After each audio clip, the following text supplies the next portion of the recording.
the famous rabbis of yesteryear. Now, today we're in Libya territory. I'm going to speak a bit about a famous rabbi of that point in time. His name was Rabbi Shaul Hadad, very great rabbi. Zechet Tzadik Livracha. Also, he Mudorno was he also popularly. He passed away approximately on the 20th Elul in the year 1979. We're talking about 46 years ago. From the time of recording, he was a famous rabbi in Libya. He was born actually in the year 1906.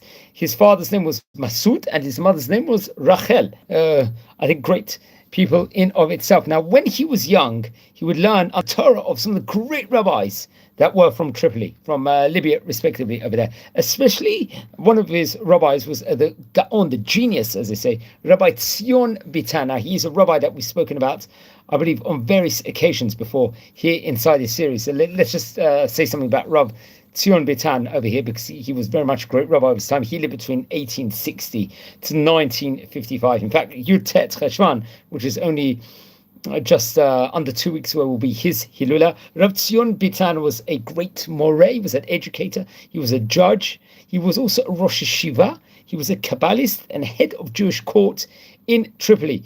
He would become at that point in time. So he would very much learn under there. Remember, he passed away in 1955. So interesting. But Rav Tzion Bitan, he was actually born in Tunisia, in Jerba, and he was really came from great. His father was also Rabbi Chaim Bitan, and it was great generations of famous rabbis. I think they can even trace themselves up till, if I'm not mistaken, the 1700s respectively. I think Rabbi Tzion Bitan was ordained as a rabbi at a very young age. I think he was maybe late teenage years at that point in time, where he was, and I think in 1883, Rabbi Tzion will make that move to Tripoli. Remember, it wouldn't be Rav Hadad was born about 23 years afterwards. But what's interesting is Rav Tzion Bitan would spend many years in Tripoli, in Libya. He'll be a ram in Yeshivat Gadil Torah for many years, and I think from there on, and he would go to various different places, and when eventually also return to Italy and become to Libya, he'll become a dayan at the end, a judge at the end of the times. I think in 1926 he was head of the Jewish court, and he was, I think, a head rabbi along with another famous rabbi, Rabbi Yitzchak Chai Bukopse, if I'm not mistaken, who was also a famous rabbi in Libya. We spoke about on various occasions before. And Rav Tzion Bitan will take various different other important roles at that point in time. The treasury, he was a dayan, and hands-on role all over Libya, respectively. He would have at that various places in time, and he was very well traveled in himself. He himself, I think, passed away in the year 1955. And he was originally buried in Jerba, but I think eventually, in 2011, they would bring his bones up for burial over there. But what's interesting is Rav Tzion Bitan was the rabbi, seemingly, of Rabbi Shaul Hadad. So he was a great rabbi at that point in time. And it's key to know all these great personalities, can get the feel, really, of how these great rabbis we're speaking about today, what they actually came from in itself. So that was one of his rabbis, of Rav Shaul Hadad, Mudorno.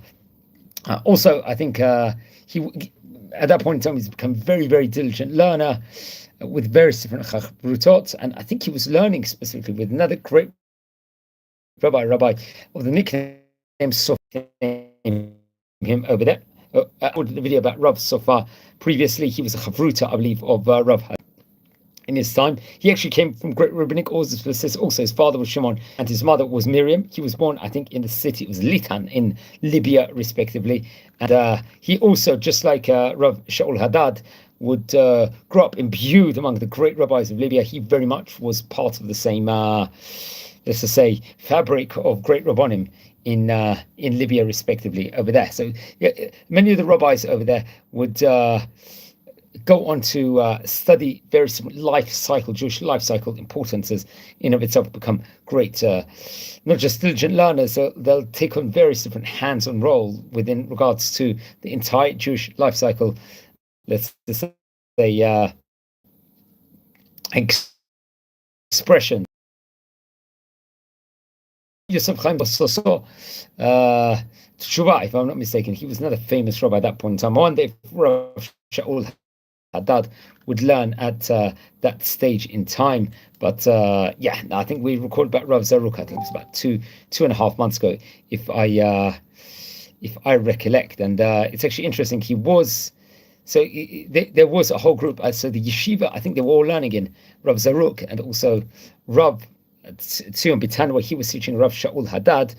They were learning all inside the same place. It was at that stage in time. There was a proper nucleus at that stage in time. And in Libya itself, there was a great Torah Jewish community on various different occasions. I think it actually says over here, I encapsulate it just using the Hayami website over there. Yosef Jian, so that's another key rabbi, I think Rav Hadad would land under. Tzion Bitan, B'yeshivat Da'ar Asavaid. I hope I pronounced correctly. And he was learning with Chacham Shaul Hadad, the great rabbi. So what's interesting is Rav Zaruk would also work. So many of these great rabbis at that point in time would take on jobs at the same time while they happen to be learning on a full-time basis. So very, very interesting. Rav Yosef Zaruk was a chavruta of Rav Shaul Hadad. That's something very important to point out. And they were all learning, I think, under auspices of Rav Tzion Bitan.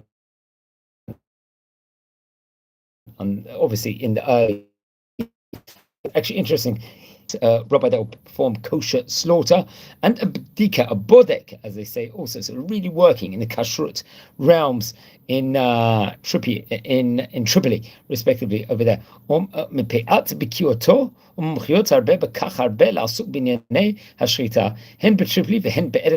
it's interesting. He was an expert shochet. He was regarded, so he was taking on the highest positions in Libya. And we're going to see later on, he makes aliyah to Eretz Israel. He's going to embark on the journey and will also work as a shochet there, I believe. And I think it was come at the year 1956, he would make aliyah and finally go to Eretz Israel over there, to the land of Israel, and would live in the city of Ramat Gan. So at that point in time, he was just entering the 50-year sphere age in and of itself. And he was just learning Torah very, very much of the time. Hatamid he liked to learn in private and would even travel within regards to learning constantly. Another great rabbi, Rav Moshe Hadad Borta, another great rabbi, I think we've spoken about on various occasions before. And remember, a lot of these rabbis that we're mentioning about, it was really the calam with regards to Rabbi Moshe Hadad. Also, I'm not too sure if they were actually related or not. So if anyone has any clarity within regards to that, I will definitely really appreciate it. But I think Rav Moshe Hadad Borta, who was learning with Rav Shaul Hadad, I think his Hilula itself was on the 1st of Nisan. He was also from great rabbinic auspices. That's we have to point out.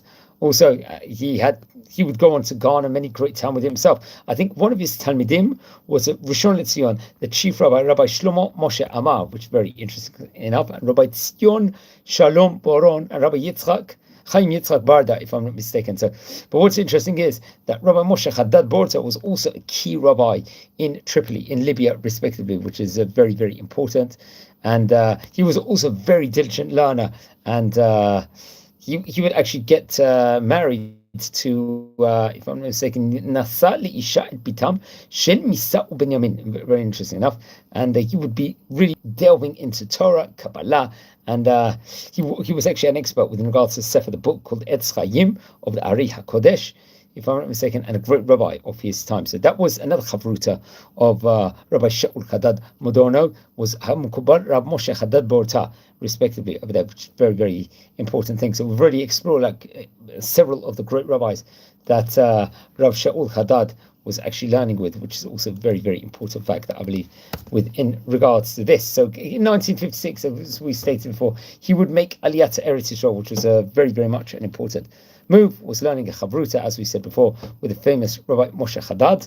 And I think it was, he was really, as it states over here, just using an article here, he didn't like to show off about all the great acts he was doing in himself. He liked to be very private about it, in a very obviously snore away in of itself.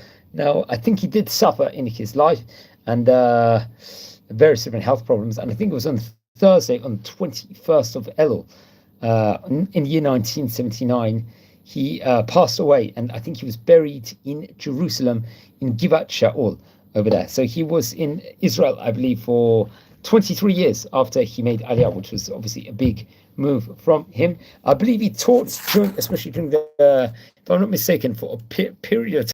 He would teach inside the famous Yeshivat Kisei Rachamim, a yeshiva we've spoken about here on various occasions. We actually recorded a video about the famous yeshiva. Let's just say it was one of the most famous Tunisian yeshiva probably in Jewish history. It's obviously based currently in Bnei Brak, and it really perpetuates, let's say, the traditions of Tunisian Jews. I think it was open since 1962, so I think, and it moved to Bnei Brak in 1971, if I'm not mistaken. It was headed by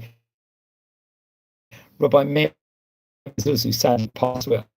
Rabbi passed in Yeshiva was opened in 1962, I think, from Rav Matzliach Mezuz, and a whole story behind him. Sadly, I think he was assassinated in 1971 when he was in Tunisia. But as time will go on, many great students still have. Most of the students, and the vast majority of them, were from Tunisian descent. Obviously, Rabbi Shaul Hadad was of Libyan descent in of itself, but the vast majority, nearly everyone, was Sephardi. There's a yeshiva library over there. There's various different sections. I think one of them is actually named after the famous Tunisian rabbi, Rabbi David Idan, in himself. Large books of scholars, let's just say, that rabbis, especially they came from Tunisia and Jerba, respectively. And, what's interesting about Kisei Rachamim, this was where Rabbi Shaul Hadad Mודרנו would spend working. There was also great rabbis working there at the same time, including Rabbi Raphael Kadir Saban, who was one of the great rabbis of Jerba, respectively, and Kisei Rachamim. So I think they were working together, Rav Kadir Saban and Rabbi Shaul Hadad. Also, Rabbi Meir Mezuz, obviously he was much younger, obviously, at that point in time, because Rabbi Meir Mezuz passed away just quite recently. We're talking about 45 years after the famous Rabbi Levi, another great rabbi we've spoken about. I think it's actually Rav Moshe Levi's Kilula, I think, in the next couple of Haredi Sephardi ultra-Orthodox rabbi, happens to be rendering different Jewish laws. He's a key rabbi. He was only 39 years of age, sadly, when he passed away, but was very, very well decorated and had many, many different roles. And other great rabbis, let's just say, that actually were teaching as part of the fabric of the famous Kisei Rachamim yeshiva, especially at the time period of Rav Shaul Hadad, including the rabbi we spoke about before, who was teaching B'kiyut and the author of the Keter Torah, respectively. Yanon Chori, very famous rabbi, Rabbi Yanon Chori, I think he was the son of Rabbi Chaim Chori. Remember, the Chori was also teacher, I believe, in this yeshiva of Kisei Rachamim. Maybe I'm not too sure if it was the same time period, or possibly a significant period after the rabbi was speaking today. So Rav Sion Baron, I think, was born actually in the year 1945, about 80 years ago, a famous Kabbalist, author, a posek, and part of Bet Din HaGadol, let's just say, respectively. So much more can be said. So he was also in the student. So we can see the calendar. So that's something that we should point out. Also, I think it's in a very, very important rabbi. Over here, we're speaking today about the famous rabbi, Rabbi Shaul Hadad. As we said before, his nickname was Mודרנו, and Shaul Hadad, and Mודרנו, Beit Knesset Tripoli. He left a synagogue inside Tripoli in Lov, in Libya. B'shad Kriyat Torah, that b'boker, Yom HaShabbat, the Shema time period, Shabbat respectively. Hu hofta lifkosh mechutz lebeit Knesset lebeit Knesset lishmo et Kriyat Torah. Over there. So I think he tried Mele'at Silat הבאה יתקיים במקביל למניין זה, מניין מהי יותר. אני מזמין את כל הנערים להתפלל עמי במניין זה. So it was urging, basically, within regards to observance levels, also using the agadah.org.il website. הרב מודרנו רואה על כן שואף לקרב גם עם הנערים המשחקים כדורגל אל בית כנסת לתפילה. הוא אינו גואה בהם, אלא מבקש להבין מדוע התרחקו כל כך מן הציבור. He'll give rebuke in a very, very polite way, but in a diplomatic way, and in a clever way. מתוך שיחה קנה ופוצחה, חושב הרב מודרנו את הבעיה המטרידה את הנערים, והוא מוצא דרך להתגבר על הנתק, especially in prayers, to insert various different poems and songs and shirim in of itself. He actually continues. הרב מודרנו מבין שכדי שהמניין שהקים יתבסס, חייב בו עצמו להשתתף בו כדי לקרב רחוקים, הוא מוכן לוותר על התפילה בנחת ועל שירת פיוטים.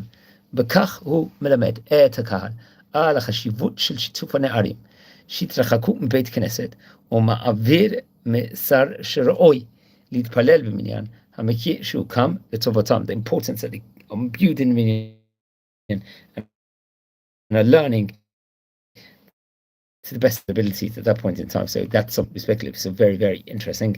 That's already spoken about some of the famous rabbis that actually came from the famous Kiseh Rachamim Yeshiva in of itself. That's something else that we should point out here on this special edition, but more is actually chronicled over within regards to the famous and really has much importance as, let's just say, in of itself. Just very, very interesting. On the 21st of Elul in the year 1979, so it was only his Hilula, his 46th Hilula. It was only about 2-3 weeks ago, I believe, which is another very, very, very important concept in of itself. So today, anyone joining in, we're speaking about the famous Rabbi Shaul Hadad, respectively, who was a great Rabbi. Din Lekula. מכאן שאצלם לא היה הצירוף רב מדוני לגנאי. So that was actually stated over within regards to him over here. So please, everyone, if you joined the channel over here, please subscribe to the channel. We spoke about a famous Rabbi Shaul Hadad. Today, he was a great rabbi from Libya. He will take on prime positions. He was very well connected with other rabbis. Also, that's something that we have to point out also. So now, if you feel anyone is interested in watching any of these videos, please share these videos to other people and join our community. Subscribe to the channel, please, over here. Now, Rabbi Shaul Hadad, he lived between, I believe, the years, as we stated before. I think he passed away, as we stated before, in 1979. So I think he was in his 70s, but that will have to be obviously double-checked here at one stage.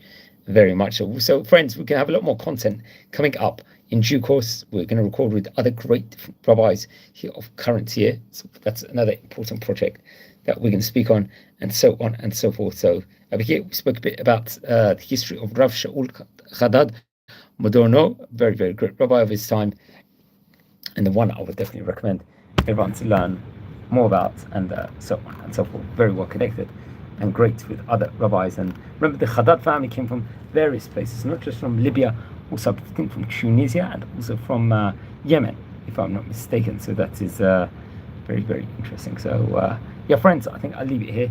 Wish you all a good day. Now, friends, not just we're recording videos about great rabbinic personalities of yesteryear, we are also recording videos of what's going on in yeshiva life. How is everything going on in all the archaeological places all over Israel, and so on and so forth. So we're really trying to delve inside at the moment within regards to all of that, and that for sure is making a huge amount of progress that I'll have to state here from the outset. So thanks everyone for